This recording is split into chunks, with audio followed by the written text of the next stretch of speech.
नमस्कार दोस्तों, मैं वैभव सोनकर आप सभी का मेरे इस यूट्यूब चैनल में स्वागत करता हूं। हम मैथ्स के क्वेश्चन सॉल्व कर रहे थे।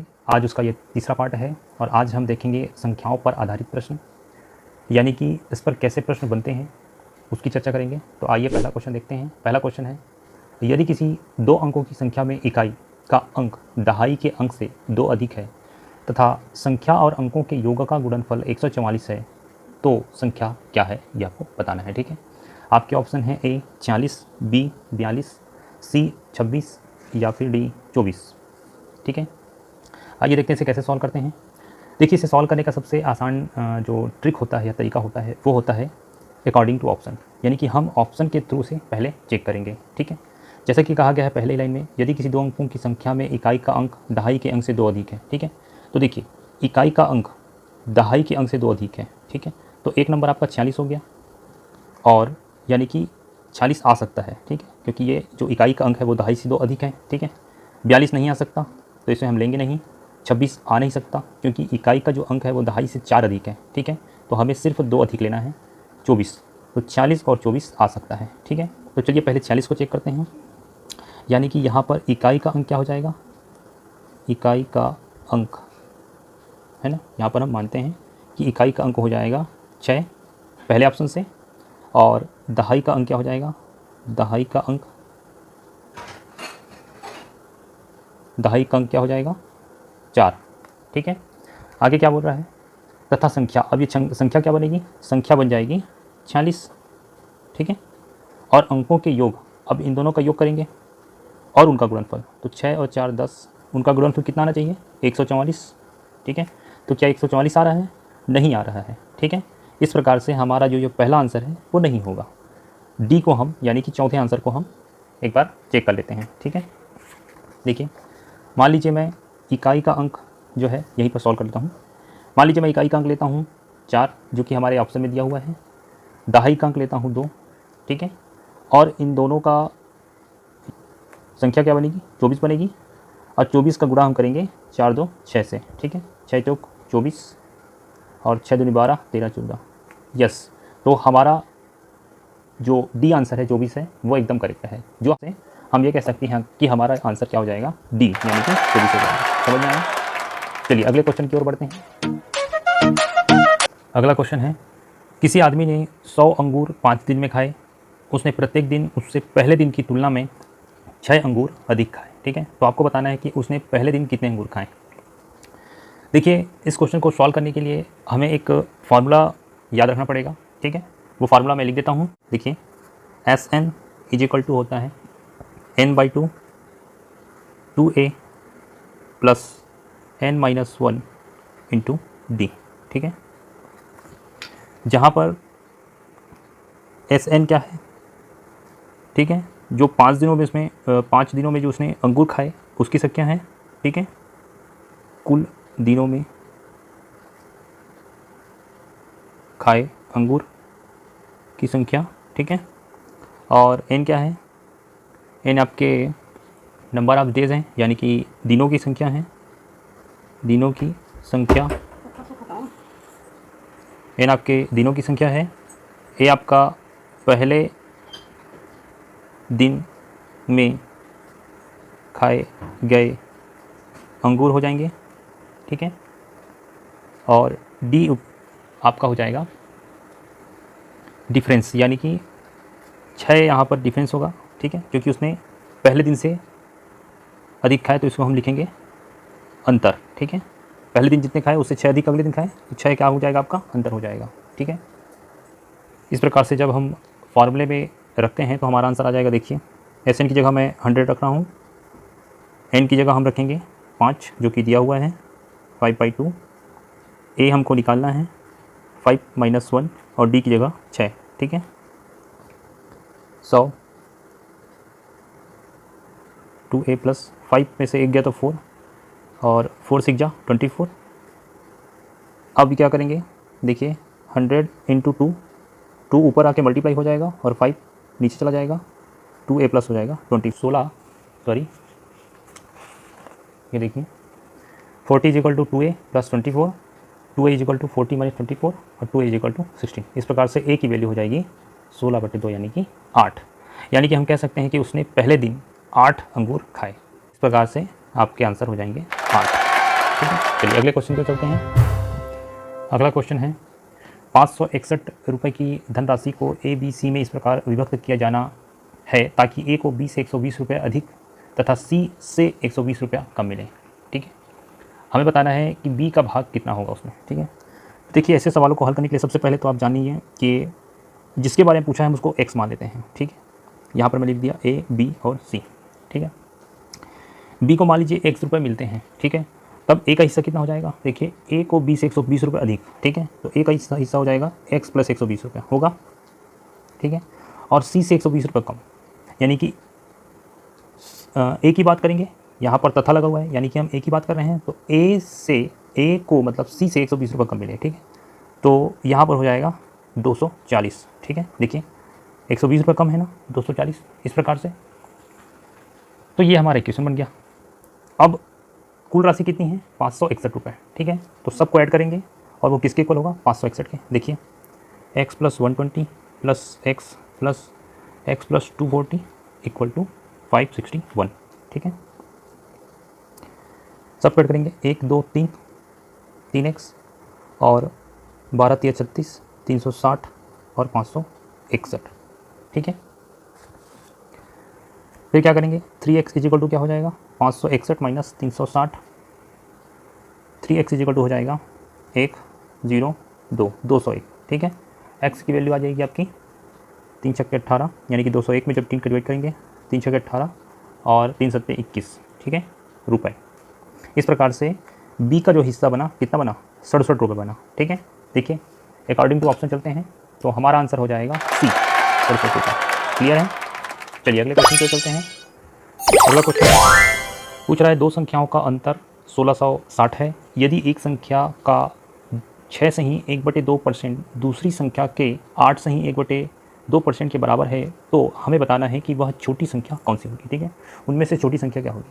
देखिए इस क्वेश्चन को सॉल्व करने के लिए हम x और y दो वेरिएबल ले सकते हैं, लेकिन x एक ही वेरिएबल ले तो हमारा जो आंसर होगा वो जल्दी आ जाएगा और बड़ी आसानी से आ जाएगा। ठीक है, क्योंकि दो वेरिएबल लेंगे तो थोड़ा सा लेंग जाएगा, इसलिए हम इसमें सिर्फ एक ही वेरिएबल लेंगे। देखिए मैं मानता हूँ, माना छोटी संख्या क्या है, x है। ठीक है, तो बड़ी संख्या क्या हो जाएगी, क्योंकि दोनों का जो अंतर है 1660 है, तो हम छोटी संख्या में जब बड़ी संख्या को जोड़ मतलब इसके अंतर को जोड़ देंगे तो बड़ी संख्या आ जाएगी। ठीक है, समझ में आया। इस प्रकार से अब प्रश्नानुसार बोल रहा है कि एक संख्या का 6 सही 1/2%, यानी कि देखिए x 1660 का 6 सही 1/2%, छोटी संख्या यानी कि x का 8 सही 1/2%, दोनों क्या हैं, बराबर हैं। ठीक है, इसे सॉल्व करते हैं तो देखिए x प्लस 1660, 6 सही 1/2 को कैसे सॉल्व करते हैं, तो 6 दूनी 12 इसका मल्टीप्लाई करते हैं और इसे जोड़ देते हैं। 6 दूनी 12 1 13, 13/2, परसेंट से परसेंट कट जाएगा। ठीक है, उसको हमको कुछ करने की ज़रूरत नहीं है। आगे x, अब ये क्या हो जाएगा, 8 दूनी 16 1 17, 17/2 है ना, 2 से 2 भी कटा लेंगे तो 2 भी कट गया।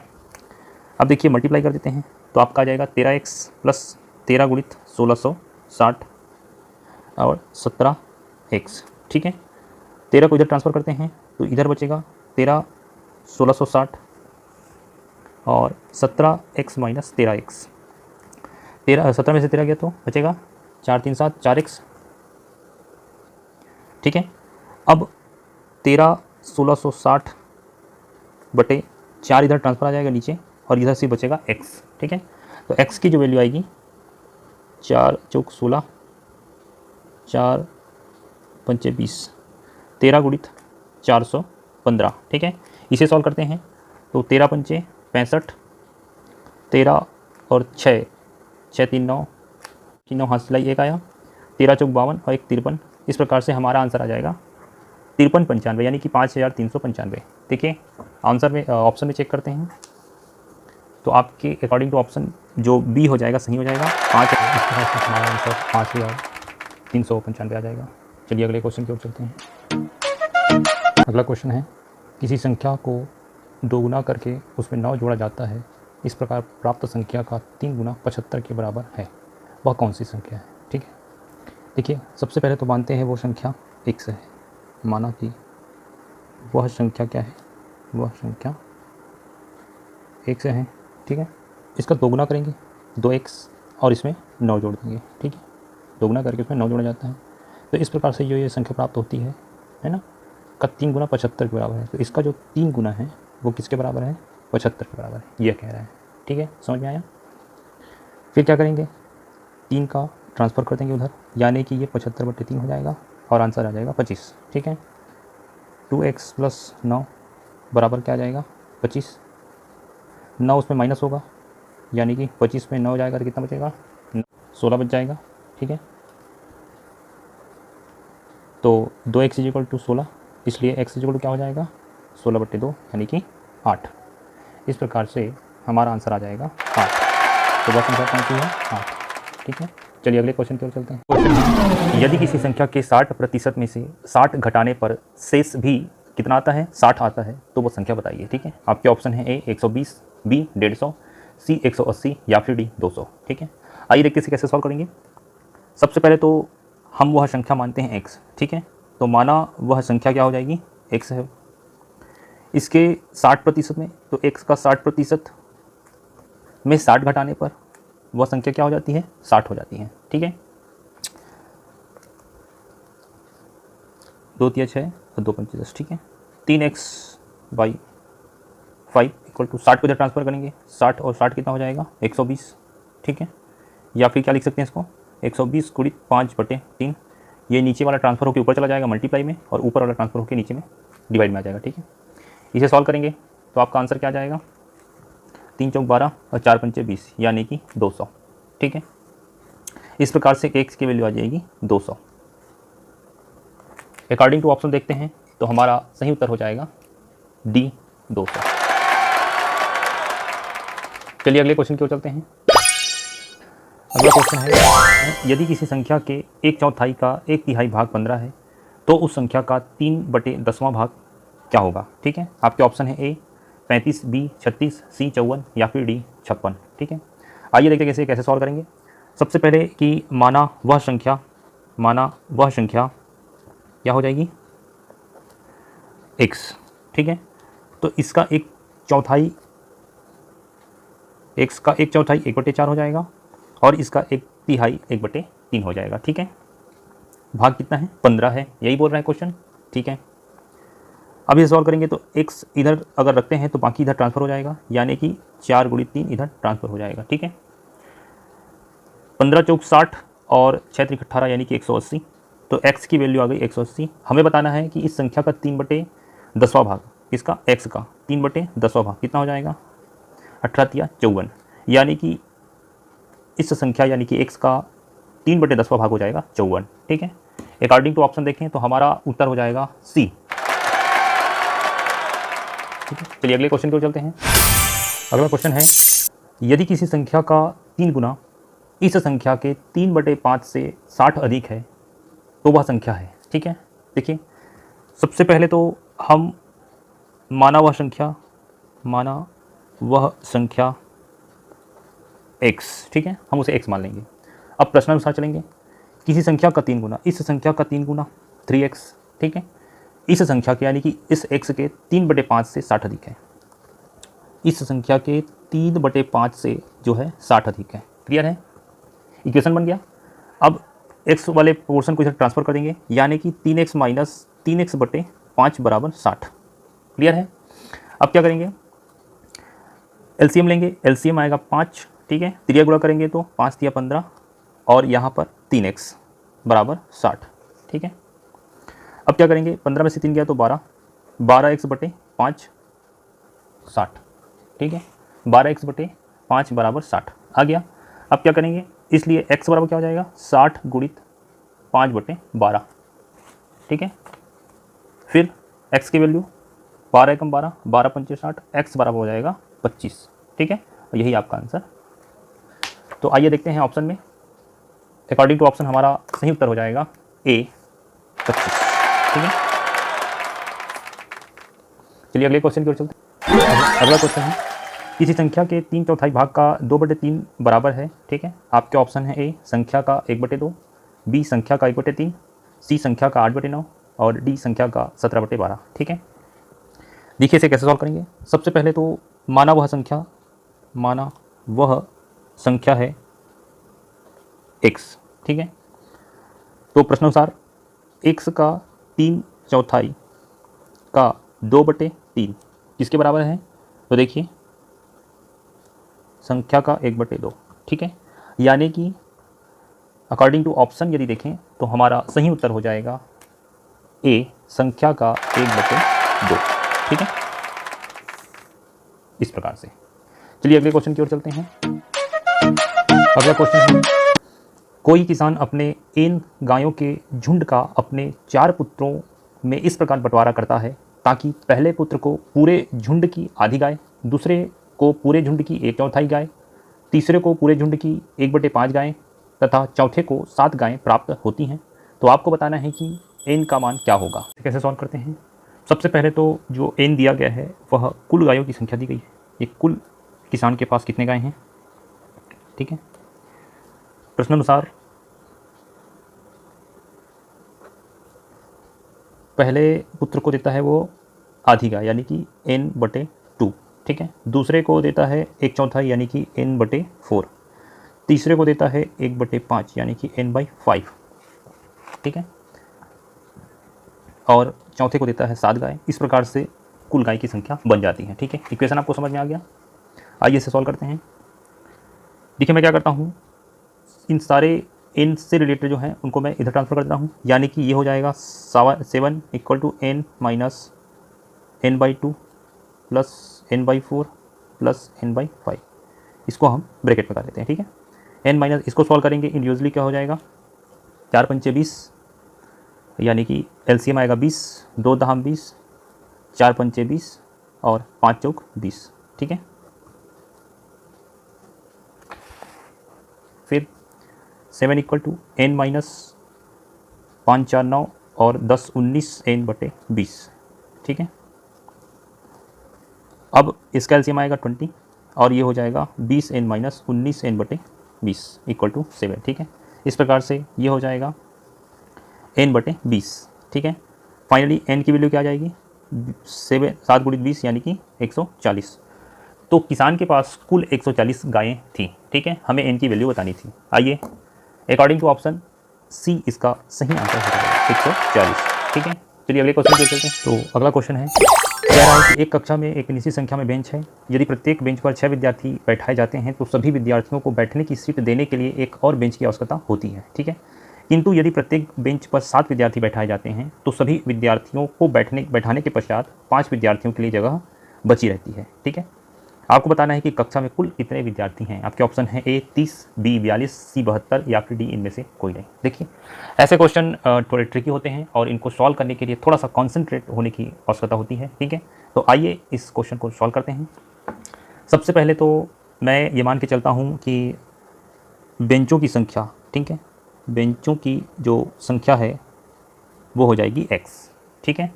और विद्यार्थियों की संख्या यानी कि कुल विद्यार्थी y, ठीक है। ऐसा हम मान के चलते हैं, ठीक है। अकॉर्डिंग टू फर्स्ट लाइन पढ़ते हैं, यदि प्रत्येक बेंच पर 6 विद्यार्थी बैठाए गए। देखिए यदि प्रत्येक विद्यार्थी को, है ना, यदि प्रत्येक बेंच पर 6 विद्यार्थी बैठाए जाएं तो सभी विद्यार्थियों को बैठने की सीट देने के लिए एक और बेंच की आवश्यकता होगी, यानी कि उसमें 6 विद्यार्थी और बैठ जाएं, ठीक है। तो हमने 6 ऐड कर लिया। अगला पॉइंट कह रहा है, किंतु यदि प्रत्येक बेंच पर, ठीक है, प्रत्येक बेंच पर 7 विद्यार्थी बैठाए जाएं यानी कि 7x, ठीक है, तो सभी विद्यार्थियों को बैठाने के पश्चात 5 विद्यार्थियों के लिए जगह बची रहती है यानी कि -5, ठीक है। इक्वेशन नंबर 1 और इक्वेशन नंबर 2 इसको सॉल्व करेंगे। देखिए इस प्रकार से इक्वेशन 1 और 2 को सॉल्व करेंगे तो देखिए माइनस करते हैं समीकरण 1 - 2 से, ठीक है। यहाँ से होगा y से y कट जाएगा, ठीक है। माइनस करेंगे तो -x और इधर अगर करते हैं तो +11 = 0, ठीक है। -x + 11 = 0 यानी कि x की वैल्यू आ जाएगी 11, यानी कि बेंचों की संख्या कितनी हो जाएगी बेंचों की संख्या हो जाएगी 11। ठीक है, अब x की वैल्यू को समीकरण 1 में रखते हैं तो देखिए y निकल जाएगा, y equal to 6 into 11 plus 6 यानी कि 66 और 6 72। तो विद्यार्थियों की संख्या कितनी हो जाएगी? विद्यार्थियों की संख्या हो जाएगी 72। ठीक है, तो टोटल विद्यार्थियों की संख्या हो जाएगी 72 अकॉर्डिंग टू ऑप्शन हमारा सी जो है सही उत्तर हो जाएगा। ठीक है, विद्यार्थियों की संख्या हो जाएगी 72। तो आज के लिए बस इतना ही, इस सेशन को यहीं पर समाप्त करते हैं। और भी इस प्रकार की वीडियो देखने के लिए मेरे चैनल को सब्सक्राइब कर लीजिए। अगर ये वीडियो आपको पसंद आए तो इसे लाइक कीजिए, शेयर कीजिए। धन्यवाद।